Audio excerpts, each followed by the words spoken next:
ತಾಳಿಕೋಟಿ ತಾಲೂಕು ಕಲಕೇರಿ ಗ್ರಾಮದಲ್ಲಿ ಗಿಡಗಳ ನಾಶ, ಕಿಡಿಗೇಡಿಗಳ ಕೃತ್ಯಕ್ಕೆ ಆಕ್ರೋಶ.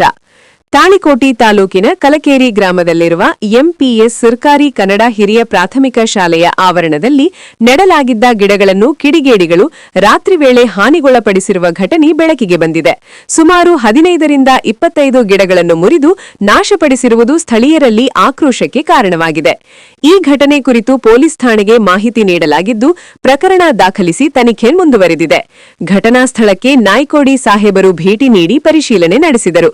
ಈ ಸಂದರ್ಭದಲ್ಲಿ ಅವರು ಮಾತನಾಡಿ, ಇಂತಹ ಕೃತ್ಯ ಎಸಗಿದವರನ್ನು ಕಂಡುಹಿಡಿದರೆ ಕಠಿಣ ಕ್ರಮ ಕೈಗೊಳ್ಳಲಾಗುತ್ತದೆ ಎಂದು ಎಚ್ಚರಿಸಿದರು. ಇನ್ನಷ್ಟು ಇಂತಹ ಘಟನೆಗಳು ಮರುಕಳಿಸದಂತೆ ಶಾಲಾ ಆವರಣದಲ್ಲಿ ಸಿಸಿ ಕ್ಯಾಮೆರಾ ಅಳವಡಿಸುವ ಅಗತ್ಯವಿದೆ ಎಂದು ಸ್ಥಳೀಯರು ಒತ್ತಾಯಿಸಿದ್ದಾರೆ. ಪೊಲೀಸರು ಸಹ ಸಿಸಿ ಕ್ಯಾಮೆರಾ ಅಳವಡಿಸಲು ಸಲಹೆ ನೀಡಿದ್ದಾರೆ. ಸಣ್ಣ ಗಿಡಗಳನ್ನು ನಾಶ ಮಾಡುವುದು ಅಂದರೆ ಹುಟ್ಟಿದ ಮಗುವಿನಂತೆ ಬೆಳೆಸುವ ಜೀವವನ್ನೇ ಕೊಲ್ಲುವಂತಾಗಿದೆ ಎಂಬುದು ಸಾರ್ವಜನಿಕರ ಅಭಿಪ್ರಾಯವಾಗಿದೆ. ಗಿಡಗಳನ್ನು ಬೆಳೆಸುವುದು ಸಮಾಜದ ಹೊಣೆಗಾರಿಕೆಯಾಗಿದ್ದು, ಅವುಗಳನ್ನು ಕಾಪಾಡುವುದು ಪ್ರತಿಯೊಬ್ಬರ ಕರ್ತವ್ಯವಾಗಿದೆ.